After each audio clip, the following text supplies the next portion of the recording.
নমস্কার বন্ধুরা, আশা করি বন্ধুরা আপনারা সবাই খুব ভালো আছেন। আমিও খুব ভালো আছি। মমস কিচেনে সবাইকে অনেক অনেক স্বাগত জানাচ্ছি। আজকে বন্ধুরা আপনাদের জন্য ভাপা পুলি পিঠা। ভাপা পিঠা সত্যি স্বাস্থ্যকর আর পৌষ পার্বণে এটা একটা ট্রেডিশনাল পিঠা। এই পিঠা ছাড়া পৌষ পার্বণ অসম্ভব। সবার প্রথমে সবাইকে অনেক অনেক ধন্যবাদ আমার পাশে থাকার জন্য, প্রতিনিয়ত আমাকে সাপোর্ট করে যাওয়ার জন্য। স্কিপ না করে ভিডিওটা পুরোটা প্রথম থেকে শেষ অবধি দেখতে থাকুন। সবার জন্য ছোট্ট ছোট্ট টিপস অ্যান্ড ট্রিক্স প্রতিদিনের মতো অবশ্যই আছে। ট্রিক্সগুলো ফলো করে বানাতে পারলে খুব সহজে এই ভাপা পুলি পিঠাটা হয়ে যায়। ভাপা পিঠাগুলো খেতে কিন্তু অসাধারণ হয়। একটা খেলে পেট ভরে না, অনেকগুলা খেতে মন চায়। যদি এই ভিডিওটা আপনাদের ভালো লেগে থাকে তাহলে একটা লাইক কমেন্ট করে আমার চ্যানেলটাকে সাবস্ক্রাইব করার অনুরোধ রইল। বিশেষ করে নতুন ভিউয়ার্সদের কাছে একান্ত অনুরোধ রইল চ্যানেলটাকে সাবস্ক্রাইব করে বেল আইকনটাকে ক্লিক করে দেওয়ার জন্য। নতুন নতুন এরকম দারুণ রেসিপিগুলো পেতে হলে চ্যানেলটাকে সাবস্ক্রাইব করে বেল আইকনটাকে প্রেস করে দিবেন। চলুন এবার এই দারুণ পিঠাটা শুরু করি। প্রথমেই একটা কড়াইতে 3 কাপ জল দিয়ে দিলাম। এর মধ্যে 1 চামচ নুন আর 3 চামচ সাদা তেল দিয়ে দিলাম।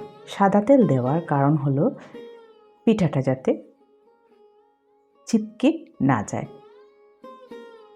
2 কাপ চালের আটা দিয়ে দিয়েছি। আপনারা চাইলে ঘরে মিক্সিতে চালের গুঁড়ো করে বানাতে পারবেন। এখানে দেখুন হাফ কাপ নারকেল কুড়া আমি চিনি দিয়ে আশিয়ে রেখেছিলাম, আগের থেকে আসানো ছিল। এটা মিক্স করে দিয়েছি চালের গুঁড়োর সাথে। খুব ভালো করে মিক্স করে দিলাম।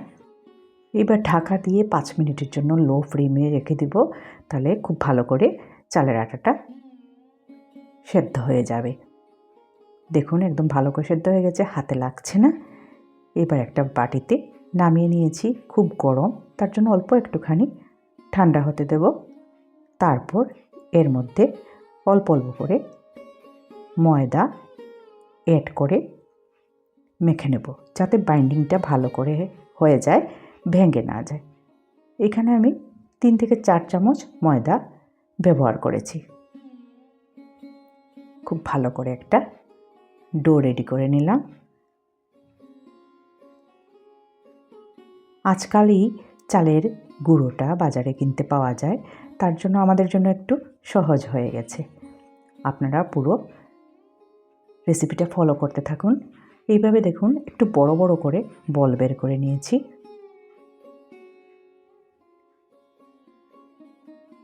একটু বড় বড় করে বলটা এইভাবেই বের করে নিতে লাগবে।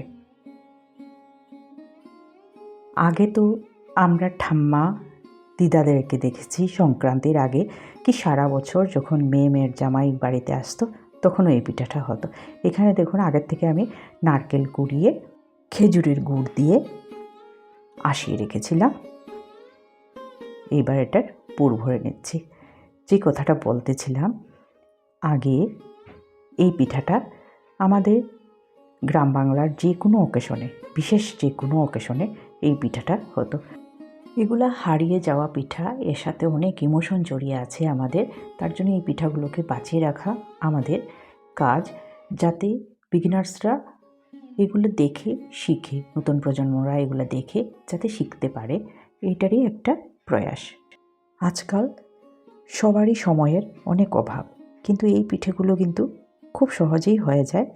আগে তো চুলাতে রান্না হতো, মাটির হাঁড়ির মধ্যে এই পিঠাটা হতে আমি দেখেছি।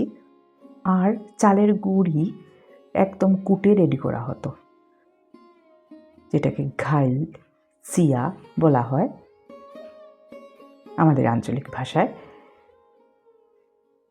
এটাতে কুটে বানানো হতো। আপনারা দেখতে পাচ্ছেন কত সহজে রেডি হয়ে গেছে।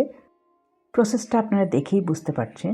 সব পিঠাতে যেইভাবে পুর ভরা হয় সেইভাবেই আমি হাতের মধ্যে অল্প অল্প করে ময়দা লাগিয়ে এটার সাইডটা খুব ভালো করে মুড়ে দিচ্ছি।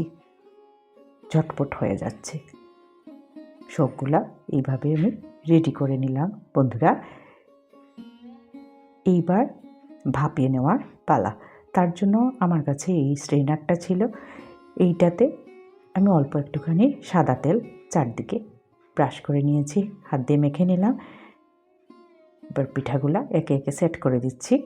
আগের থেকে একটা স্টিলের প্রেসার কুকারের মধ্যে জল ফুটতে বসিয়ে দিয়েছিলাম, জলটা ফুটে গেছে। এবার স্ট্রেনারটা এতে বসিয়ে দেব আর একটা ঢাকা দিয়ে ঢাকার হোলটাও বন্ধ করে দিলাম। 30 মিনিটের জন্য গ্যাসের ফ্লেমটা প্রথমে বাড়িয়ে তারপরে 15 মিনিট কমিয়ে পিঠাটা ভাপিয়ে নেব। আধা ঘন্টা পর দেখুন পিঠাটা কত সুন্দরভাবে রেডি হয়ে গেছে। অল্প একটুখানি ঠান্ডা হতে দিলাম, তারপর সার্ভ করে দিচ্ছি। কি সুন্দর হয়েছে না বন্ধুরা, অসাধারণ স্বাদের একটা পিঠা। এর মধ্যে আমাদের অনেক ইমোশন জড়িয়ে আছে। সবাই খুব ভালো থাকবেন, সুস্থ থাকবেন। আজকের ভিডিওটা বন্ধুরা এই পর্যন্তই। আর একটা খুব ভালো পিঠার রেসিপি নিয়ে খুব তাড়াতাড়ি আপনাদের সাথে দেখা হবে। আর ভালো লাগলে অবশ্যই বন্ধুদের সাথে শেয়ার করে দেবেন প্লিজ।